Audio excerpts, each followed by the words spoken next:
Koshka, frère d'exil. Ce livre est dédicacé à tous mes frères. L'île de cette histoire est fictive. Elle tient son langage de la Polynésie, car il est difficile d'inventer un langage, mais sa géographie est hybride.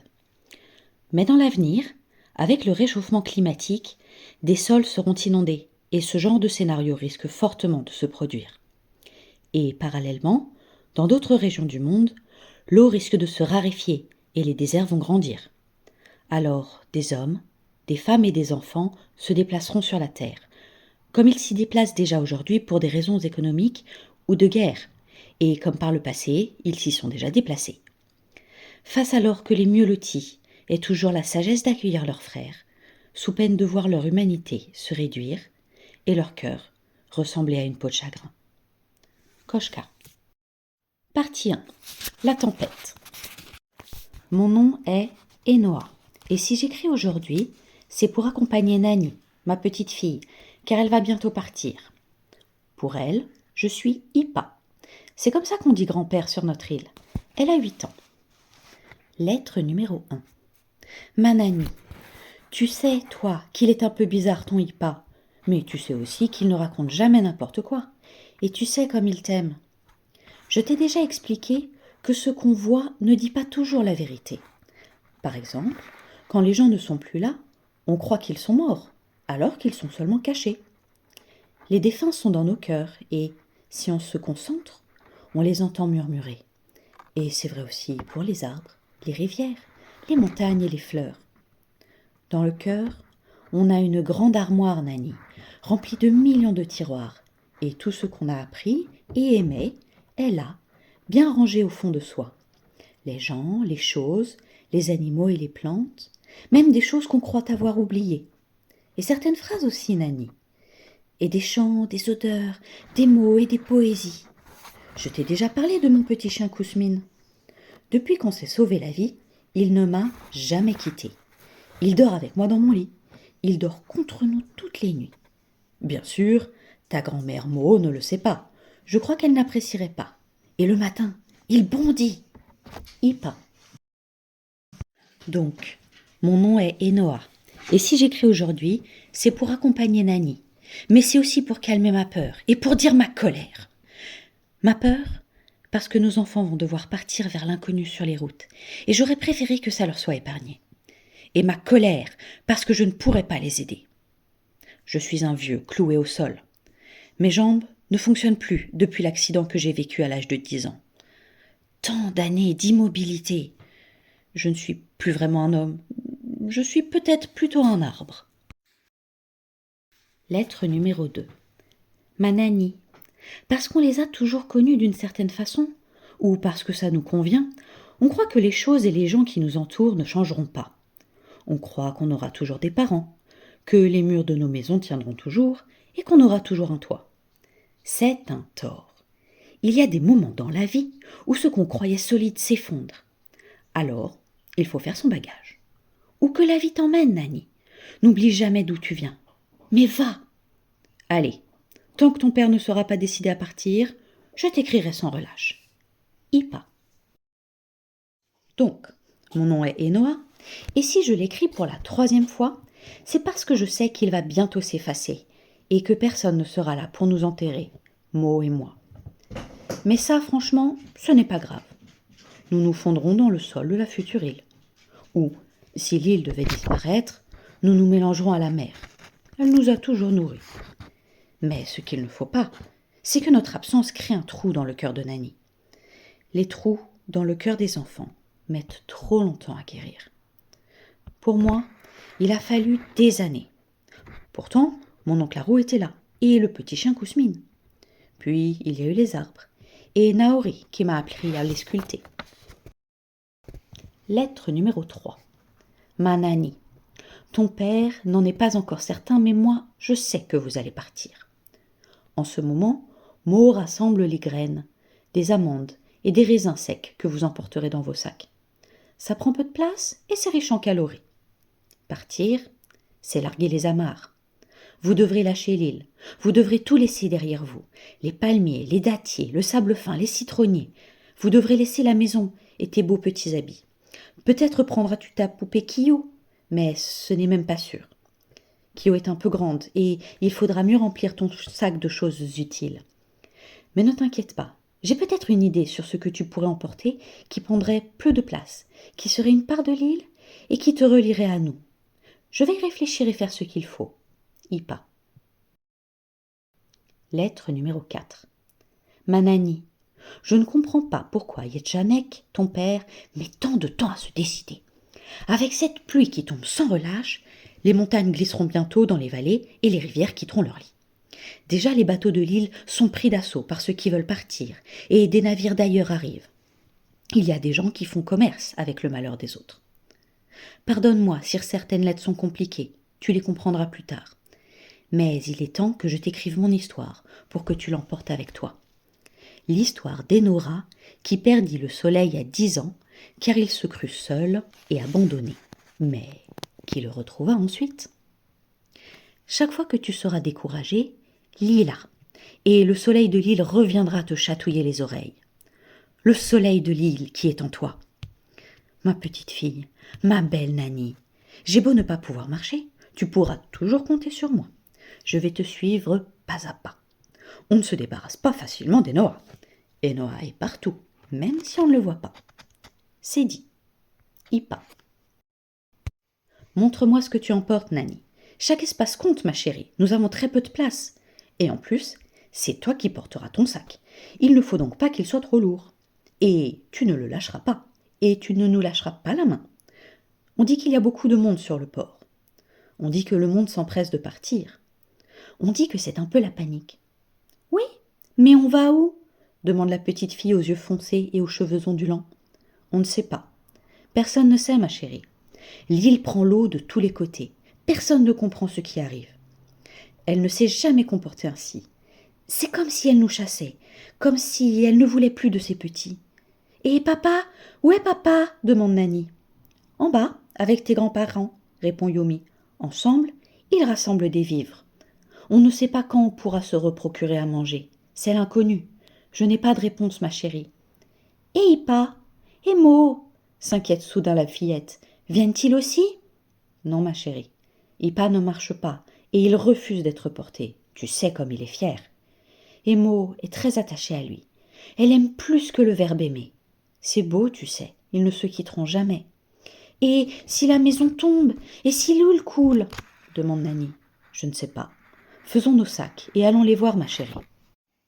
Les sacs faits, un grand, un moyen, un petit, Yumi et Nani ouvrent la porte de leur maison, se retrouvent pris dans les filets de la pluie comme des poissons et descendent l'escalier extérieur en pierre. Il en est ainsi dans leur île. Les maisons des filles sont construites au-dessus de celles de leurs parents et les fils vont vivre au-dessus de la maison des parents de leur épousée. Les portes n'étant jamais fermées à clé, puisqu'elles n'ont pas de serrure, Yumi et Nani s'engouffrent vite au rez-de-chaussée. Immobile sur sa chaise canée de paille, Ipa leur tend ses 2 mains et son cœur bondit vers elle.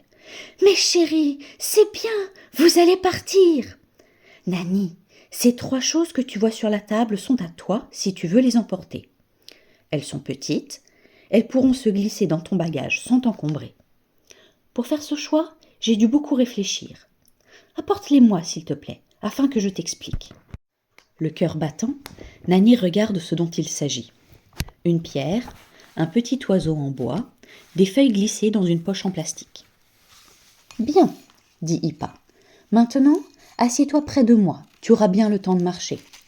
Repose-toi tant que tu n'es pas parti. » Et, de sa main vieille de 76 années, il saisit d'abord la pierre. « Mo est monté la chercher sur le toit de ta maison, explique-t-il.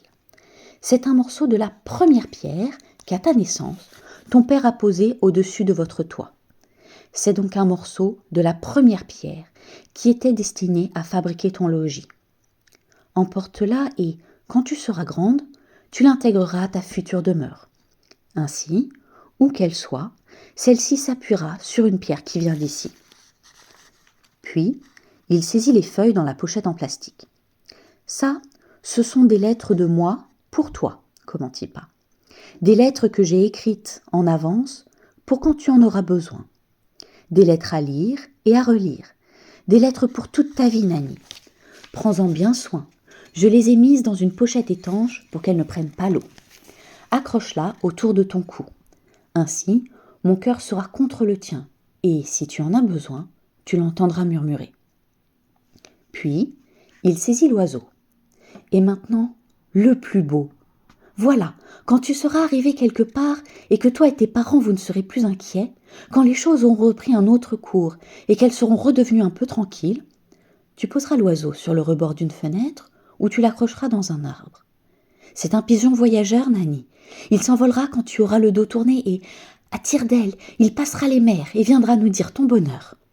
Et où que nous soyons, Mo et moi, nous te sourirons de joie. » Les bagages terminés, Yumi enfile 2 robes au-dessus de 2 pantalons.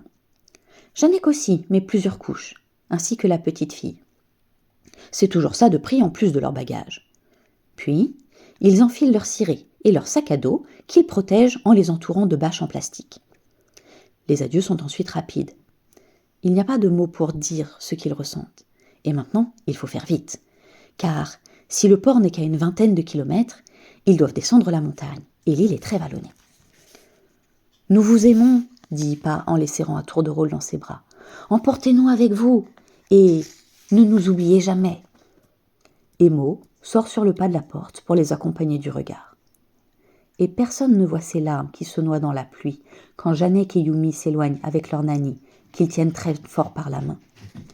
Et les larmes d'Ipa, belles comme des perles, se cachent silencieusement dans la petite maison de pierre. Le vieil homme est en prière. Que le Dieu du ciel vous garde, que le Dieu du ciel vous garde. Et il récite cette phrase en boucle pendant longtemps. Croire en un Dieu est bien sûr une affaire personnelle, mais dans la vie, il y a des moments où ça sert, parce que ça rassure un peu.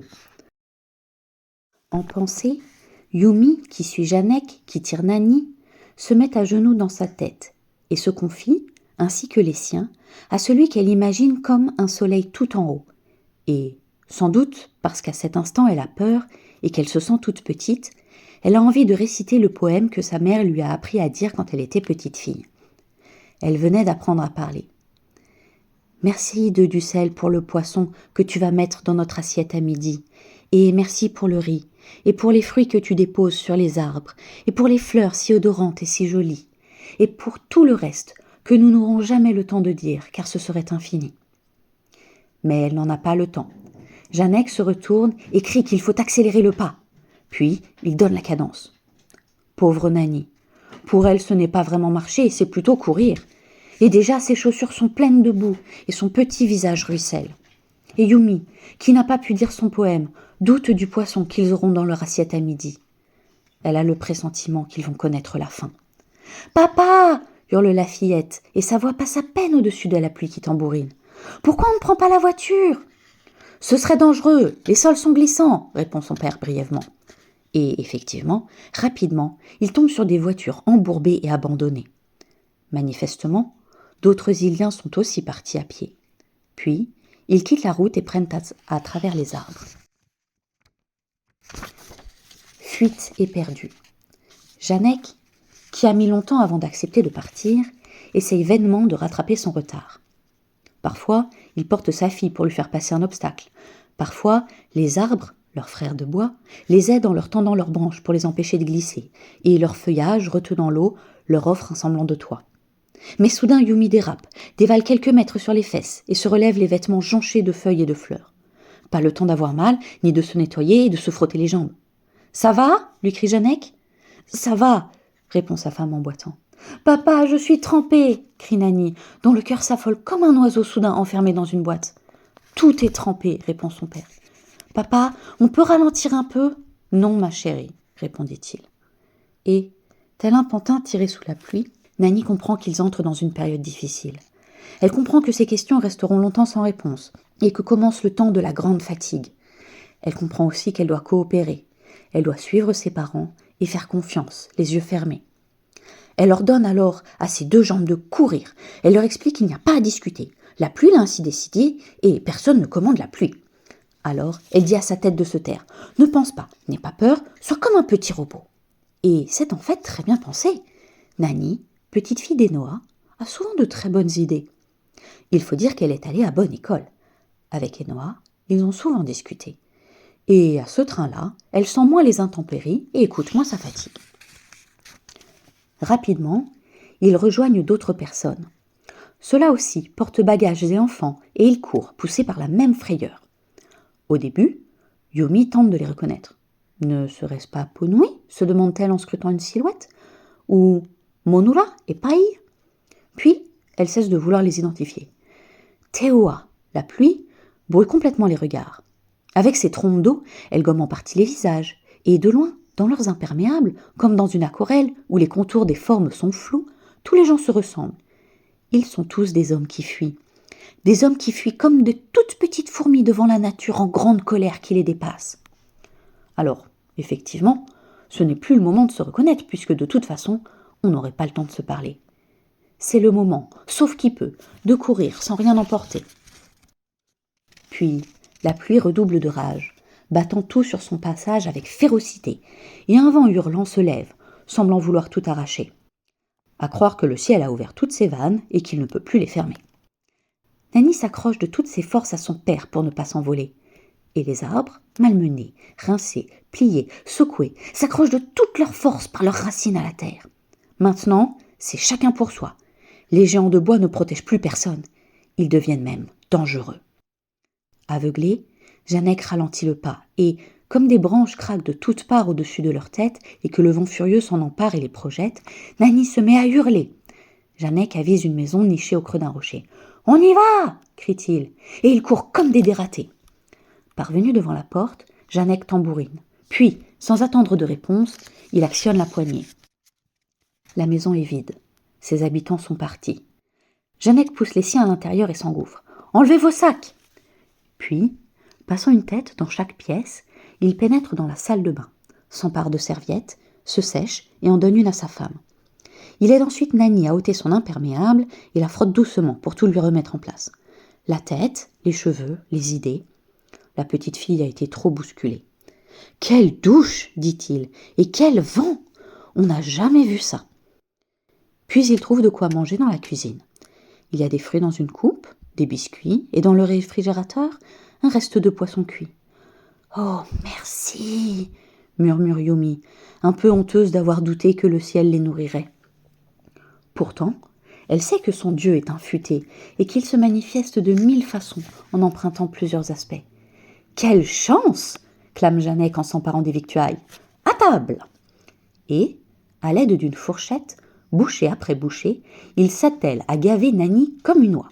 « Tu dois manger pour tenir, tout est bon à prendre, dit-il. » Et comme le ventre de la petite fille se remplit et qu'elle commence à s'assoupir, il se lève. « Pas question de dormir !» Il ordonne le départ.